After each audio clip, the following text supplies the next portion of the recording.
आज महाराष्ट्र दिन आहे, 1 मे ध्वजारोहण केलेलं आहे. काय नेमकं महाराष्ट्र दिनाच्या मी आपल्या सगळ्यांच्या वतीने शुभेच्छा देतो.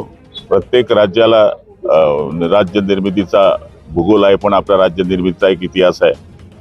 महाराष्ट्र निर्मितीकरता ज्या ज्या हुतात्म्यांनी उत्पादन पत्करलं त्यांच्या बलिदानामुळेच आज महाराष्ट्र हा आपल्याकरता समृद्ध महाराष्ट्र आज दिसतोय. आणि मला सांगायला अभिमान वाटेल की महाराष्ट्र आता प्रगतीच्या वाटचालीकडे प्रयाण करतोय. मी आपल्या सगळ्यांच्या वतीनं पुन्हा सगळ्या जनतेला शुभेच्छा देतो.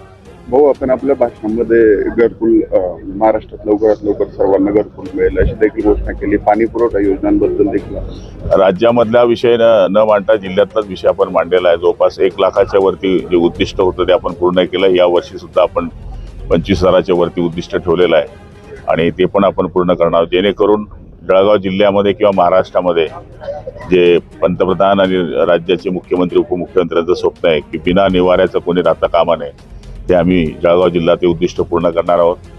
पाण्याच्या बाबतीमध्ये मागच्या वर्षी याच काळामध्ये 82 टँकर आपल्या जळगाव जिल्ह्यामध्ये सुरू होते, ते यावर्षी 8च टँकर सुरू आहे. त्यामुळे पुढच्या वर्षापर्यंत आपण पाणी टंचाई मुक्त जळगाव जिल्हा आणि महाराष्ट्र करण्याचा प्रयत्न करत आहोत.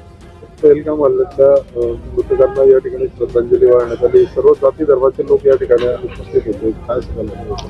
निश्चितपणे आपला देश हा सर्व जाती धर्मांनी नटलेला देश आहे आणि ज्यावेळेस आपल्या देशावर हल्ला होतो त्यावेळेस सगळ्या गोष्टी विसरून आपला देश एकत्र होत असतो. आणि ती झालेली घटना आहे ती किती क्रूर आणि निंदनीय आहे हे सगळ्या देशांनी पाहिलेलं आहे. खरं म्हणजे आज श्रद्धांजली अर्पण करत असताना महाराष्ट्रातले सुद्धा त्याच्यामध्ये 6 लोक बळी पडलेले आहेत.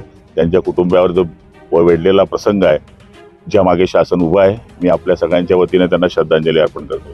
शेवटचा प्रश्न, जातनिहाय जनगणना आता सुरू करण्याचा निर्णय घेतलेला आहे राज्य शासनाचा निर्णय हा अगदी अभिनंदनास पात्र आहे, जेणेकरून त्याच्यामुळे सगळ्या गोष्टींचा उलगडा या ठिकाणी होणार आहे.